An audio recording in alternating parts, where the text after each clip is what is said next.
యేసుప్రభు వారిని మాట్లాడుతూ పాత నిబంధన గ్రంథంలో లేఖనం అంటుందండి. మీకా గ్రంథం 6వ అధ్యాయం 6వ వచనంలో మాట ఉంటుందండి. కరెక్ట్గా ఉందో లేదు చూడమ్మా ఒకసారి లేఖనాన్ని.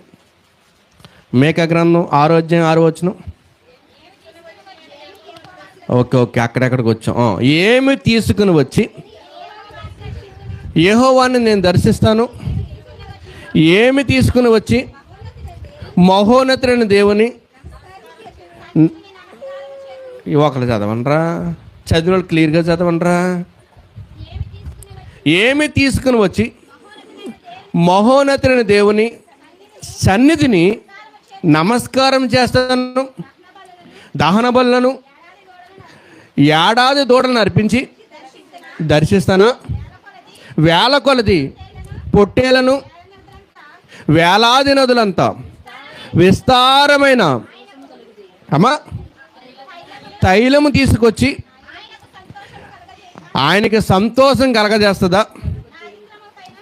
నా అతిక్రమమునకైనా నా జ్యేష్ఠపుత్రుని నేను ఎత్తునా, నా పాప పరిహారముకై నా గర్భఫలాన్ని ఎత్తునా. మనుష్యుడా, ఏది ఉత్తమమో అది నీకు తెలియజేయబడిందయ్యా. న్యాయముగా నడుచుకొనుటయు, కనికరాన్ని ప్రేమించుటయు, దీన మనసు కలిగి దేవుని ఎదుట ప్రవర్తించుటయు, ఇదే కదా ఆయన కోరుకొనుచున్నాడు.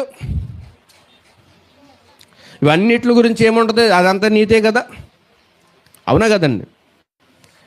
ఏం చేస్తున్నారట? దశమ భాగం ఇస్తున్నారట, పొట్టెలు ఇస్తున్నారంట, ఆయిల్ ఇస్తున్నారట, సమస్తం ఇస్తున్నారట. కానీ నీతిని, యథార్థతను ఇవ్వలేకపోతున్నారట. అవునా కదండి? పాటలు ఇదే కదా పాడతారు. ఏ పాట? వేలాది నదులంత విస్తార తైలము నీకిచ్చిన చాలునా, గర్భఫలమైన నా జ్యేష్ఠ పుత్రుని నీకిచ్చిన చాలునా. అబ్బా, పాట ఎరగదీసేద్దన్న పాట కదా, ఉత్తిదే కదండి, ఉత్తిదే పాట. ఏంటండి అది? పాట మంచిదే. ఏమంటారు పాడేటప్పుడు? ఉత్తిదే, అవునా కదండి? పాట మాత్రం